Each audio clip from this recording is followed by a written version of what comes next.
Marcellus, I'll start with you. Is Andy Reid under the most pressure this weekend? Yeah, no doubt. It's Andy Reid, and Andy Reid only, just because of the long and short in terms of his resume and his career.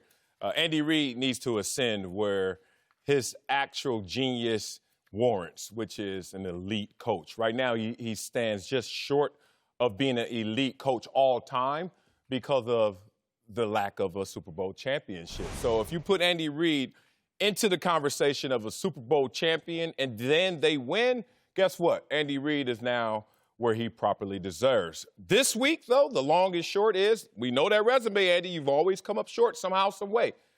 And the short of it is, you're better than the Houston Texans.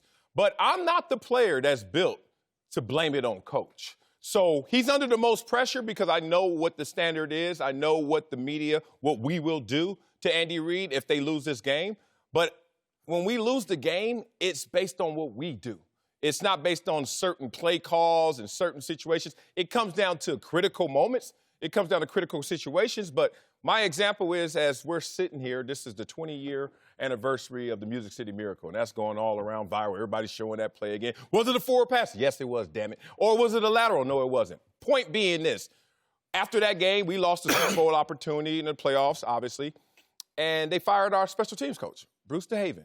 And I was like, why did they fire that man who was amazing at what he did, who every day we sat in special teams meetings would say, hey, y'all, we going to L.A., right? That means lane assignments. We're going to L.A., lane assignments. He used to say it all the time. What happened on that play in the Music City Miracle? Everybody forgot their lane assignments, but we fired the coach for scapegoat purposes. I think that right now Andy Reid's not under that kind of fire, but still we're going to blame him unnecessarily. No, I'll take this because Andy Reid is under the most pressure.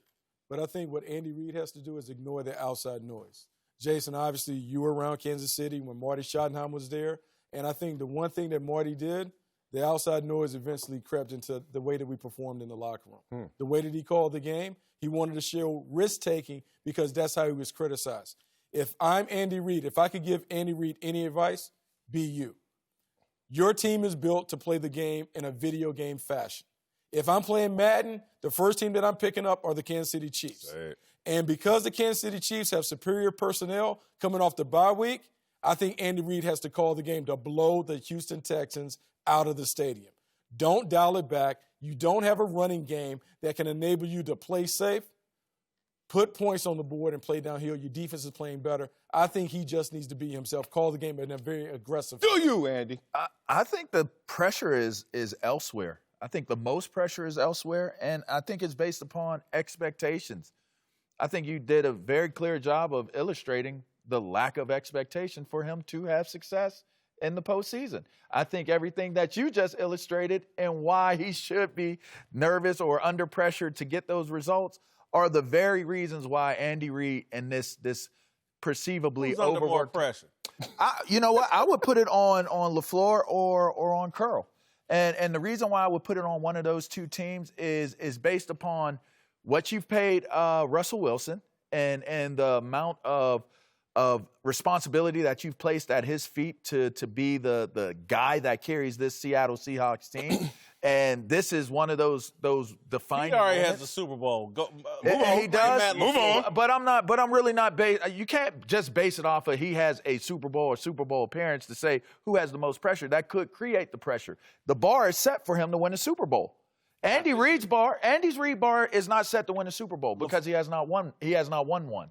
So once you've set the bar winning a Super Bowl, then now you have the expectation of winning one. Explain LaFleur. Well, because I think that when you're looking at how strong a personality that Aaron Rodgers is and the type of season that they had, and is it given to the defensive side of the ball or is it given to the offensive side of the ball, I think their performance in this weekend's game will play out in a very interesting way between the head coach and its LaFleur stalwart. would be my number two. Not bad. All right. But Andy mine Reid's too. under the most pressure because, again, this, like Marcella says, he is a great coach. Great.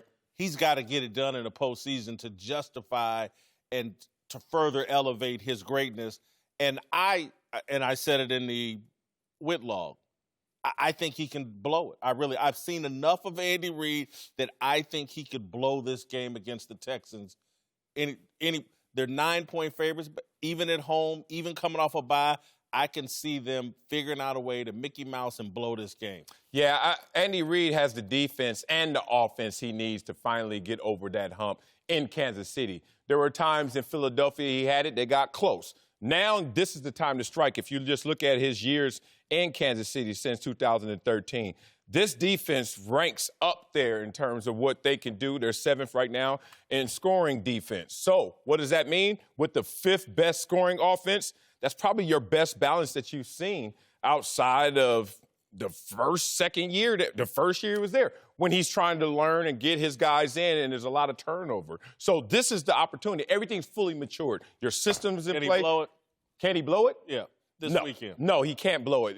One, I don't think he will blow it. They're better. They're superior to Houston. 2, he won't blow it because if something goes wrong with this team, it's going to be because of lack of discipline, a D-forward play or something like that. That's not all on coach. Coach tells you what to do. You still have to be the player to actually execute that. I wouldn't blame coach for those moments. No, I wouldn't blame him. And I think, look, part of Andy Reid's issues, he grew up under Mike Holmgren. Having played under those guys in Green Bay when Andy was the tight end coach, Mike Holmgren always viewed the game from an offensive standpoint. So the one thing they think about, score, score, score. They don't think about playing the game in a complementary fashion. To me, the Kansas City Chiefs are the vintage Golden State Warriors. They play with the 3-ball. They're explosive playmakers. Kelsey, Tyreek Hill, Sammy Watkins, Pat Mahomes, they need to shoot the 3-ball and blow them out the building. Trying to get him to play a complementary style, that's not who he is. I think he has to keep the pressure on the opponent by going for it and really trying to put a 40 spot on the Houston Texans. Can they blow it this weekend? They won't blow it. They Look won't. it. They can They blow can, it. but they they can't. won't. They can't blow it. Well, that's every game. They Can blow happen. it, but- Miami beat New England at the end of But the they year. won't blow it. They I won't agree. blow it. They can blow it, but they won't blow it. And again, when I say most pressure, and in terms of can he blow this, sure he can blow it, but I think he does make it to the next round. I think the further he goes, the pressure level will go up for Andy Reid because now he's getting closer to that place that he has not been able to conquer. And the competition is stronger the higher you go. So then You're which one assuming is he's really going to at play play? against Baltimore next week, right? The coaching is better, too. The coaching is better when you get down the line. Exactly. I don't know if Houston is coached well enough to push the pace on him. Mm-hmm. I think that we saw J.J. Watt come off the street and make plays that turned the game around against Bill Belichick and the New England Patriots. I think J.J. Watt will be even better this week. I'm not going to go out here. I mean, they're 9-point favorites. They're at home. The guy's record coming off a bye is tremendous. I see the Chiefs getting off to a tremendous start. But I just saw it in mid-October, 17-3. They had this game and gave up 20 points in the second quarter and then, wet the bed the second half of the game. He can screw this up. Will he? I don't think so. At home, coming off a bye, I don't think so. But I'm not I think the guy is overworked. I think I'm not kidding. When I see it, I've never seen another coach spend as much time with their quarterback, head coach, as Andy Reid does. And I think he loses track of what's actually going on in the flow of the game. Yeah, you meant the Buffalo. Bills, Buffalo. and they were overmatched. J.J. Watt came off the street to play the Bills. and they were Oh, my bad. overmatched. Yeah, we knew what you meant though. Yeah. But they were overmatched and outmanned in that game. And I don't see this Buffalo team, as good as they are and have played, I don't see them being as good as Kansas City. No, and to your point about, you always talk about Andy Reid hanging with the quarterback. That's something that Mike Holmgren used to do with Brett Favre. That's something where Andy Reid picked that up. He used to do that with Donovan McNabb. Right. In general, what he wants to be the head coach, offensive coordinator, and he trusts his defensive coordinator to do his job. Because he has so much trust in Steve Spagnuolo, he feels like he can go to the other end and say, hey, Steve, you got this. I'm going to focus on making sure that we can get this offense right, which is why he's always around Pat Mahomes. And my problem with that is, because, again, you can trust your defensive coordinator, but the head coach has, oh, man, we're in this kind of game. If I don't protect my defense today, we're going to lose this because our defense is out of sorts. And that's what I think he loses track of in the flow of the game. It's like, whoa, I got to bail my defense out here instead of just trust Spagnuolo. Spags has got this. He didn't have it in mid-October. Hopefully the Chiefs' defense has improved. Hopefully we won't be in that position. Thanks for watching. Subscribe here to get the latest from the show. And be sure to check out more of the best clips from Speak for Yourself, or go watch a few segments from our other shows on FS1.